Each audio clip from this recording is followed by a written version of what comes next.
संत वाणी में आज रविदास साहब का एक पद लेने जा रहे हैं।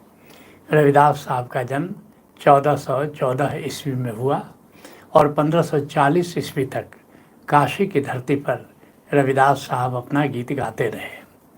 कहते हैं रविदास साहब, ऐसी लाल तुझ बिन कौन करे। इस पद की पृष्ठभूमि को समझ लो तो पद समझने में बड़ी आसानी होगी। काशी के पंडितों ने काशी के राजा से शिकायत की कि रविदास साहब जो बातें कर रहे हैं वो शास्त्र सम्मत नहीं है और धार्मिक होने का दावा करते हैं। तो काशी के राजा ने कहा कि चलो हम दरबार बुलाते हैं, रविदास साहब को भी बुलाते हैं और वही फैसला कर लेते हैं कि रविदास साहब धार्मिक हैं अथवा नहीं हैं।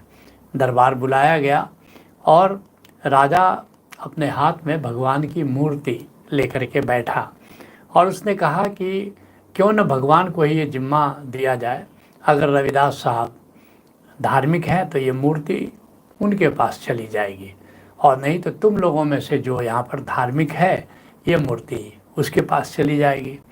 और ऐसी कथा है कि भगवान की मूर्ति रविदास साहब के पास अपने आप चली गई और राजा ने उनके सिर पर छत्र स्थापित किया। उसी बात का उल्लेख करते हुए कह रहे हैं कि ऐसी लाल, ये ऐसी लीला तुझ बिन कौन करे। हे गोविंद, तुम्हारे सिवा ऐसी लीला कौन कर सकता है। जिसके लिए संत नामदेव कहते हैं कि ऐसी घटना उनके जीवन में भी घटी कि तू जो दयाल कृपाल कहियत है, अतिभुज भैलो अपार ला।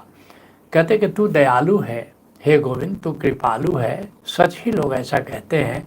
क्यों?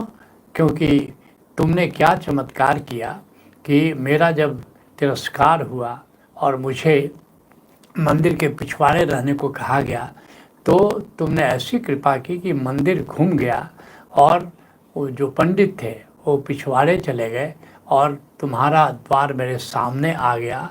तो ये ऐसी कृपा और कौन कर सकता है। मेरी प्रतिष्ठा, अपने भक्त की प्रतिष्ठा के लिए तुमने ऐसा किया। अब फेरी दिया देहुरा नामे को। मंदिर का जो दरवाज़ा है वो नामदेव की ओर मेरे सामने कर दिया और पंडियन कर पिछवाड़ ला, और पंडितों को मंदिर के पिछले भाग में कर दिया। तो ऐसा चमत्कार और कौन कर सकता है और ऐसी कृपा कौन कर सकता है। कहते हैं संत रविदास, ऐसी लाल तुझ बिन कौन करे, गरीब निवाज गुसैया मेरे माथे छत्र धरे। तू गरीबों पर कितना कृपालु है, अपने भक्तों पर कितना कृपालु है कि मेरे माथे पर तुमने छत्र स्थापित कर दिया। जिसके लिए गुरु अर्जुन देव जी कहते हैं, हरि जी निमानिया तू मान। हे गोविंद, जिसका कोई भी नहीं है उसका भी मान तू रख लेता है। निचीज या चीज करे मेरा गोविंद। जो नाचीज है, जिसका कोई मूल्य नहीं है, उसको भी तू मूल्यवान बना देता है। तेरी कुदरत को कुर्बान, हम तुम्हारे इस स्वभाव पर कुर्बान जाते हैं, बलिहारी जाते हैं। कहते हैं संत रविदास, जाकी छोट जगत को लागे तापर तू ही ढरे। वह ज़माना था जब छुआछूत का भेदभाव बहुत बढ़ता जाता था। खासकर रविदास साहब जिस जाति से आते थे उसको लोग अछूत मानते थे। कहते रविदास साहब कि देखो जगत हमको अछूत मानता है, लेकिन तू मुझ पर ऐसी कृपा कर रहा है, तू मुझ पर ढर गया। अब ये कितनी अजीब बात है। जिसके लिए पलटू साहब कहते हैं, लय लय भेंट अमीर नाम का तेज विराजा। कहते कि जब से नाम का तेज मुझ में प्रकाशित हुआ है और तब से जितने अमीर हैं, राजा हैं, वो सब आते हैं, मेरे पास आते हैं और सबको रगड़े नाक आई के प्रजा राजा। राजा हो कि प्रजा हो, सब मेरी इतनी प्रतिष्ठा करते हैं कि नाक रगड़ करके प्रणाम करते हैं। और सकलदार मैं नहीं, नीच फिर जाति हमारी। कहते मैं कोई सेठ नहीं हूँ, क्योंकि पलटू साहब बनिया जाति से थे। तो नीच फिर जाति हमारी जात भी ऊंच जात नहीं है। और गोड़ धोए षटकरण बरन पीवे ले चाली। लेकिन चारों वर्ण के लोग मेरा पैर धो करके चरणामृत की तरफ से पान करते हैं। बिन लश्कर बिन फौज मुल्क में फिरी दुहाई। कहते हैं कि मेरे पास कोई फौज फाटा नहीं है, लेकिन पूरे देश में मेरी जय जयकार हो रही है। जन महिमा सतनाम आप में सरस बढ़ाई, और इसका कुल कारण ये है कि सतनाम अर्थात ओंकार मुझ में प्रतिष्ठित हुआ, ओंकार का ज्ञान हुआ, ओंकार से प्रेम हुआ, और निश्चित ये जो मुझे प्रशंसा मिल रही है, जो सम्मान मिल रहा है, उसका कारण मैं नहीं, मुझ में जो प्रतिष्ठित ओंकार है उसके कारण ये सब हुआ है। सतनाम के लिए से पलटू भया गंभीर, उस ओंकार का सुमिरन करने से पलटू की इतनी गरिमा बढ़ी है। और हाथ जोड़ी आगे मिले ले लें भेंट अमीर, और जितने अमीर लोग हैं वो भेंट ले लेकर, उपहार ले करके मेरे सामने आते हैं मिलने के लिए। कहते हैं रविदास साहब, नीच ऊंच करे मेरा गोविंद। मेरा गोविंद क्या कमाल करता है कि कितना भी कोई नीच हो, लेकिन अगर उससे गोविंद से जुड़ जाता है तो उसको ऊंचे आसन पर प्रतिष्ठित कर देता है। जिसके लिए पलटू साहब कहते हैं, राम समीपी संत हैं अब वे जो करे सो होए। क्योंकि जितने संत होते हैं वो राम के, गोविंद के बहुत करीब होते हैं, और इसलिए जो संत कह देता है, जो कर देता है, गोविंद उसकी प्रतिष्ठा रख लेता है। और लोग सोचते हैं कि संत चमत्कार कर रहा है, नहीं, संत जो कहता है बस गोविंद का समर्थन मिल जाता है, बस इतनी सी बात है। वे जो करे सो होए हुक्म में उनके साहब, गजब बात कह रहे हैं। कहते हैं क्योंकि साहब जो है, जो गोविंद है, वो उनके हुक्म है, उनके हुक्म का पालन करता है, उनके आदेश का पालन करता है, उनके कथन का पालन करता है। और संत कहे सोई करे राम ना करते बायब। संत जो कहता है राम वही करता है, उससे अतिरिक्त कुछ भी नहीं करता है। राम के घर के बीच काम सब संत ही करते।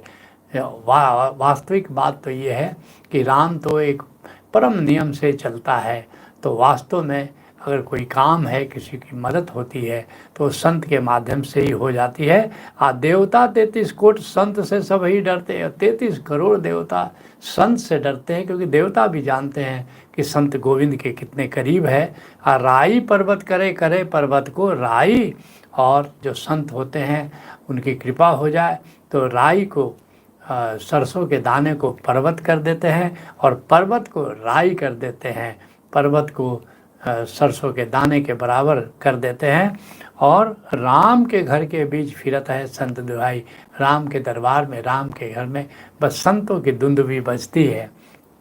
कहते हैं रविदास साहब, नीचा ऊंच करे मेरा गोविंद काहू ते न डरे। और संत जो होते हैं वो किसी से इसलिए डरते नहीं, वो जानते हैं कि गोविंद मित्र है, मेरे महबूब से दोस्ती क्या हुई, सारी सृष्टि मेरी प्रेमिका हो गई। कहते हैं रविदास साहब, नामदेव कबीर त्रिलोचन सधना सैन तरे। कहते हैं कि संत नामदेव हुए, कबीर साहब हुए, त्रिलोचन हुए, सधना हुए, ये सारे जो संत हुए वो भवसागर को पार कर गए। ये गोविंद की उन पर कृपा हुई।